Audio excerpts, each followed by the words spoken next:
প্রিয় শিক্ষার্থীরা, যারা তোমরা এবার দাখিল ও এসএসসি 2026 পরীক্ষার্থী, তাদের জন্য একটি ছোট্ট একটা সমস্যা, যেটা কিনা তোমাদের এমসিকিউ, শর্ট কোশ্চিন এবং সৃজনশীল তিনটাতেই আসতে পারে, সেরকম একটি সমস্যা এবং তার সমাধান নিয়ে এসেছে। দেখো, এ সমান যদি 3, 4, 5 হয়, তাহলে পাওয়ার অফ এ সমান কত, এটা নির্ণয় করতে হয় কিভাবে। দেখো, এ সমান 3, 4, 5, অর্থাৎ পাওয়ার অফ এ সমান আমরা কিভাবে নির্ণয় করব, 3, 4, 5, 3, 4, 3, 5, 4, 5 এবং 3, 4, 5 সাথে ফাঁকা set.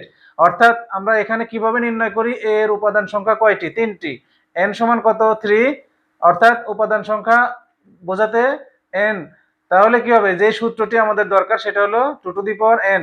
2 to the power n সমান আমরা কি লিখবো, n এর মান, অর্থাৎ 2 টু দি পাওয়ার 3 সমান কত, 8।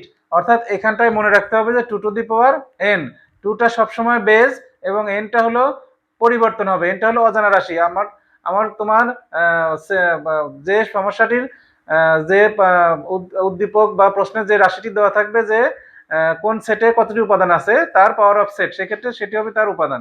অর্থাৎ 2টি উপাদান থাকলে 2, 3টি থাকলে 3, 4টি থাকলে 4। এটা যদি তোমরা বুঝতে পারো, তাহলে কি হবে, বি সমান 3, 5 যদি হয়, তাহলে পাওয়ার অফ বি সমান কত নির্ণয় করো। আর 2 নম্বরে একটি প্রশ্ন দেওয়া আছে, সি সমান এ বি সি ডি হলে পাওয়ার অফ সি এর উপাদান সংখ্যা কয়টি জানাও। আশা করি তোমরা যদি বুঝে থাকো, তাহলে এটা কমেন্টসে জানাও। ধন্যবাদ।